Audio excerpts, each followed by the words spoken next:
Bonjour Sébastien. Bonjour Bertrand. Merci de nous accueillir chez Brainify. Enfin, c'est pas complètement chez Brainify ici non plus. Non, c'est vrai. On est hébergé dans une école d'ingénieurs, l'école de cognitique de Bordeaux, et la seule en France à traiter de cette problématique. Et on s'est retrouvé sur un sujet commun qui est l'étude du comportement des utilisateurs, qui est au sens large le sujet de la cognitique, et dans notre cas particulier, le sujet de Brainify dans le e-commerce.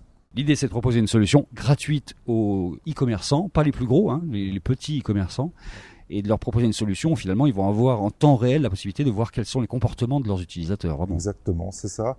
Grosse couche d'intelligence artificielle qui nous permet d'utiliser tous les signaux qu'on peut récolter, notamment le mouvement de la souris, pour comprendre le comportement des utilisateurs. Une fois que votre visiteur est arrivé sur le site, que l'outil va avoir compris son comportement, il va être capable de proposer des actions, notamment par exemple pour répondre à la frustration ou à l'agacement, des messages rassurants. Et toute cette mécanique qui serait un peu celle qu'aurait un vendeur dans un magasin finalement, enfin, c'est-à-dire savoir rassurer, savoir écouter et savoir trouver des solutions pour son client.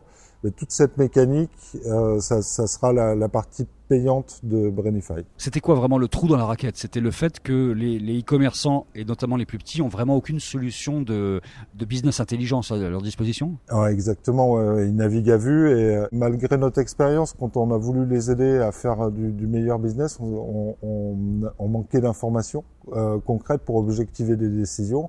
Dans un monde où ils vont être obligés de plus en plus d'acheter les nouveaux visiteurs et donc le besoin de comprendre est de plus en plus fort. L'idée, c'est de pouvoir agir en temps réel, c'est-à-dire détecter par exemple qu'il y a une rupture d'engagement de ce visiteur durant la visite et de pouvoir proposer un service ou un message à même de le rassurer et à faire que la probabilité qu'il achète soit plus forte.